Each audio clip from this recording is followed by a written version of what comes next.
तो आज हमारे पास जो कहानी है ये वाकई बड़ी अनोखी है। शीर्षक है जब भगवान राम गवाही देने अदालत आए।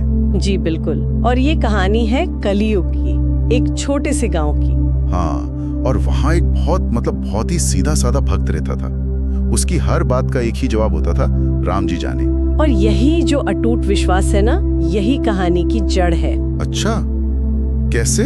देखिए, कहानी का एक अहम मोड़ है उस भक्त की बेटी का ब्याह। हाँ। और उसके लिए उसने गांव के साहूकार से कुछ पैसे उधार लिए। ठीक है। अब दिलचस्प बात यह है कि कोई कागज पत्र नहीं, कोई लिखा पढ़ी नहीं हुई। अच्छा, सिर्फ जुबान पर? बिल्कुल।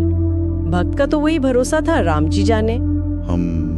ये तो आजकल सोचना भी मुश्किल है। सही बात है, लेकिन कहानी में ट्विस्ट तब आता है जब भक्त पैसे लौटा देता है। लौटा देता है? फिर क्या हुआ? लौटाने के बाद भी वो जो साहूकार था ना, उसके मन में आ गया लालच।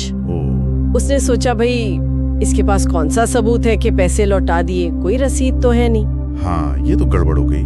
तो उसने फिर से दावा कर दिया पैसों का और मामला पहुंच गया अदालत। अच्छा, कोर्ट तक बात पहुंच भी? जी। और यहीं से कहानी बिल्कुल अविश्वसनीय हो जाती है। कैसे? अदालत में क्या हुआ? जब जज साहब ने गवाह मांगा, सबूत मांगा, हाँ, तो भक्त ने बड़ी मासूमियत से कहा, मेरे गवाह तो राम जी हैं। क्या कहा? राम जी? मतलब भगवान राम? जी हाँ, भगवान राम। अब जज साहब भी पता नहीं, शायद वो मजाक में कह रहे थे या भक्त की परीक्षा ले रहे थे या शायद बस प्रक्रिया पूरी कर रहे हो सकता है। उन्होंने हुक्म दे दिया, अगली तारीख पर राम जी को पेश करो। ये क्या बात हुई? मतलब अदालत का सिपाही जाएगा राम जी को ढूंढने? बिल्कुल। सोचिए जरा, वो सिपाही बेचारा परेशान, गांव भर में पूछ रहा है, भाई ये राम जी कौन है, कहाँ रहते हैं? ये तो कमाल ही हो गया। हाँ, फिर वो थक हार कर पहुंचा गाँव के मंदिर, पुजारी से पूछा। अच्छा। तब उसे पता चला कि भक्त के राम जी तो असल में भगवान श्री राम है। ओहो। अब सिपाही बेचारा क्या करता, उसने वो अदालत का नोटिस लिया और मंदिर में जो श्री राम की मूर्ति थी ना, उसी पर चिपका दिया। मूर्ति पर अदालत का नोटिस? जी हाँ। ये भी देखिए, आस्था और कानून का कैसा मेल। पुजारी ने भी इसे प्रभु की लीला समझा, भक्त की परीक्षा, और प्रार्थना करने लगा। आगे क्या हुआ? पेशी का दिन आया होगा। हाँ बिल्कुल। कहानी का जो सबसे नाटकीय मोड़ है वो अब आता है। हाँ। अदालत का सीन। बताइए। पेशी का दिन है, जज साहब बैठे हैं और सिपाही आवाज लगाता है, राम जी हाजिर हो। रोंगटे खड़े हो गए सुन के। फिर कोई आया? कहते हैं कि तभी एक बिल्कुल साधारण से कपड़ों में, थोड़े मैले से कपड़े, लेकिन चेहरे पर गजब का तेज लिए एक आदमी अंदर आया। अच्छा, कौन था वो? किसी ने पहचाना नहीं, पर वो सीधा जज के सामने गया और बोला। क्या बोला? बोला, हाँ मैंने देखा था, इस भक्त ने साहूकार के पैसे लौटा दिए थे। आवाज में इतनी सच्चाई, इतना तेज था कि किसी को शक ही नहीं हुआ। और जज ने मान लिया? बिल्कुल।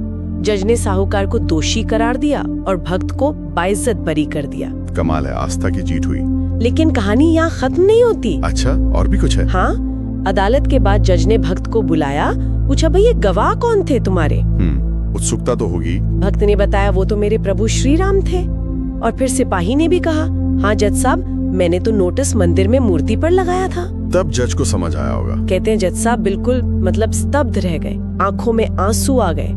और उस घटना ने उन्हें इतना बदला कि उन्होंने उसी वक्त अपना पद, घर-बार सब छोड़ दिया। सब छोड़ दिया? हाँ। और राम नाम जपते हुए अयोध्या चले गए। वाह। और भक्त का क्या हुआ? भक्त? वो अपने गांव लौट गया और पहले से भी ज्यादा पूरी तरह राम भक्ति में डूब गया। तो ये जो पूरी कहानी है, इसका सार क्या समझे? बस एक चमत्कार? देखिए, चमत्कार तो है ही, लेकिन इसके कई पहलू हैं। पहला तो साफ है, सच्ची भक्ति, अटूट विश्वास कभी खाली नहीं जाता। भगवान भी मदद करने आ सकते हैं, नियमों से परे जाकर भी।